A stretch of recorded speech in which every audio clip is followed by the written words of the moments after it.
welcome to another unit. This is kind of a unit within a unit because we're looking at Absolutism in the unit on the Enlightenment. And congratulations, Browns fans. Browns win again. Just a little bit of advice for you guys. Anytime the Browns are in the lead or tied, just turn off the TV. This is Gertie. Gertie, have a seat, hon. There you go. Today we'll teach Gertie a little something about absolutism. So to start, let's go to the year 1066. So this guy named William travels across from France, Normandy, France. Gertie, right here, babe. Alright, as I was saying, this guy named William, he's sailing from Normandy, France, across the English Channel, and he invades England in 1066 and defeats King Harold at the Battle of Hastings.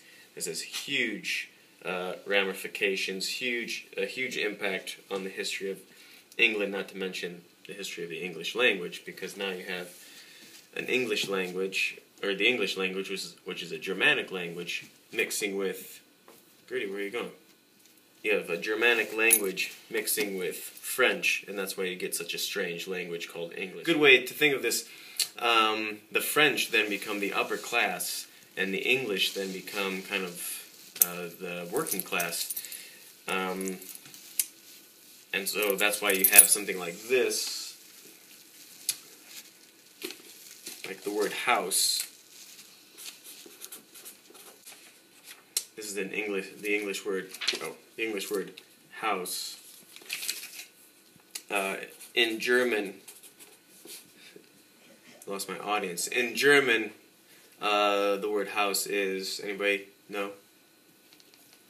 Gertie? No. The word is house.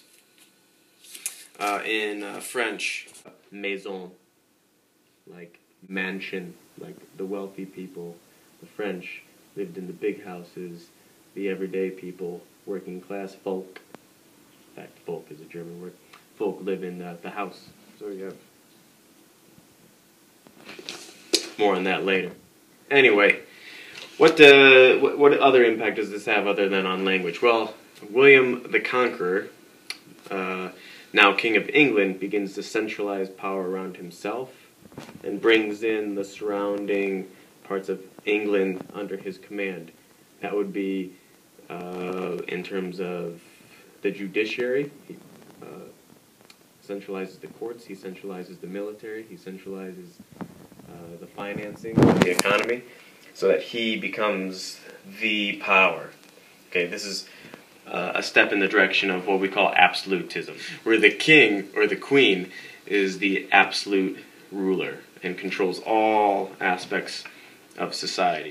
This would go for later on Henry VIII of England, who you've already been introduced to with all of his many wives, and his daughter Elizabeth, who again are consolidating power around themselves so that they are the superpower. Right, they are the absolute monarch. This happens in the 1600s with Louis XIV, the Sun King, who is probably the epitome or the perfect example of an absolute ruler. Happens in Spain as soon as Ferdinand and Isabella unite Spain as one country when they get married, Castile and Aragon, and then they send that guy Christopher across the ocean. That marriage, that combined effort creates an absolute rule in Spain. So these countries or kingdoms around Europe all have these absolute rulers. So that when this Enlightenment thinking comes, it's going to come into stark contrast and butt heads with the status quo, with the rule of the day, because you have one philosophy, which is the kings and queens who believe they are the absolute rule, and then you get this other philosophy where it's believed that the many should play some role in the government, and of course that doesn't jibe, so we'll get some fantastic wars.